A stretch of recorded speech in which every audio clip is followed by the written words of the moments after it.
Os estoicos tomavam essa distinção entre liberdade e natureza como a regra que deveria guiar o indivíduo não só nos seus atos externos, mas na sua vida interior. Ou seja, aquilo que ele pensa, quer dizer, o controle daquilo que você pensa. Quanto de tempo você vai dar para cada tema?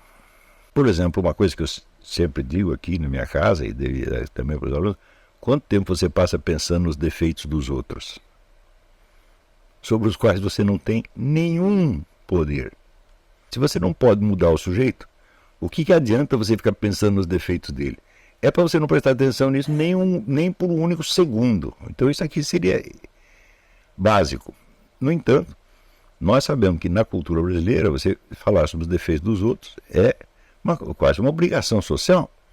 Desde cara, então, você tem um impedimento cultural ao exercício de uma condição psicológica básica para o treinamento filosófico, que é, vamos dizer, a gradação do tempo e da quantidade de atenção concedida a cada tema. Se vocês praticarem isso durante algumas semanas, vocês vão ver a diferença que faz. É um negócio realmente brutal. Quer dizer, você tem reservas de inteligência que ficam bloqueadas em troca de você ficar falando de coisas nas quais você não tem o mais mínimo poder de interferência. É claro que a distinção que o estoico colocava entre liberdade e a natureza era uma distinção absoluta e taxativa. Mas existe uma dimensão da realidade onde essa distinção ela é relativa e nebulosa, que é a dimensão política. Nós não podemos esquecer que toda esta filosofia estoica se desenvolve numa época em que tinha acabado a democracia grega e que não havia praticamente participação política. Se você tivesse nascido na União Soviética, não há nada na sociedade que você possa mudar. Quer dizer, tudo o que acontece na sociedade vem de cima e te é imposto assim como uma pedra que cai sobre você. Não há nada a fazer.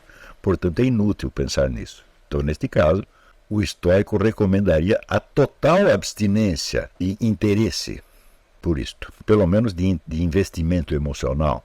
Ou seja, você reconhece que está tudo uma porcaria mesmo, que você não pode mudar, então você vai pensar em outra coisa.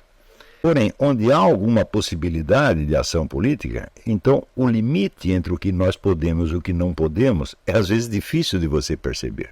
Às vezes você pode interferir mais na sociedade do que você imaginava, e às vezes os melhores esforços que você faz esbarram contra um muro de impossibilidade. De modo que essa distinção, hoje em dia, nas sociedades democráticas ou semidemocráticas, ela não é tão fácil de você fazer. Ou seja, aquilo que o estoico tomava como uma distinção absoluta, eu digo, bom, na dimensão política, convém ainda você levar em conta esta distinção para você não ficar sonhando com ações impossíveis. E também para você não se omitir de realizar as ações que são realmente possíveis e que podem ser, às vezes, de escala pequena. Mais ainda, isto dá para você, vamos dizer, um critério de distinção entre o investimento e o lucro, né, custo-benefício, por assim dizer. E isto vai orientar cada uma das suas ações no sentido de você obter um lucro máximo com o investimento mínimo. Isso se torna, de certo modo, uma obrigação moral. Quer dizer, eu não vou perder tempo insistindo em lutas que não vão dar nada, mas sempre há algo que eu posso realmente fazer. E ainda existe um outro perigo, né?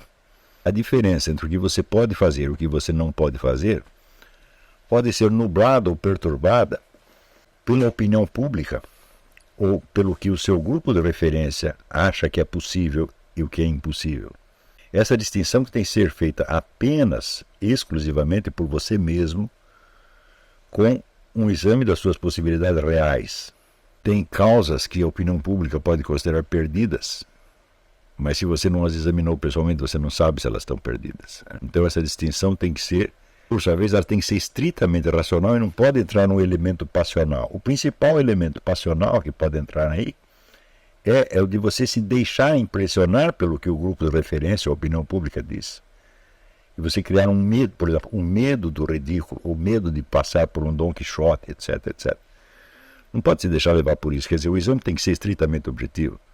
né? Quando, anos atrás, eu entendi que no Brasil toda ação formalmente política estava inviável, falei, bom, então nós temos que investir na formação de uma nova elite intelectual. Isso é possível fazer, isso está no meu alcance fazer e eu estou fazendo. Não quer dizer que seja a única coisa possível, né?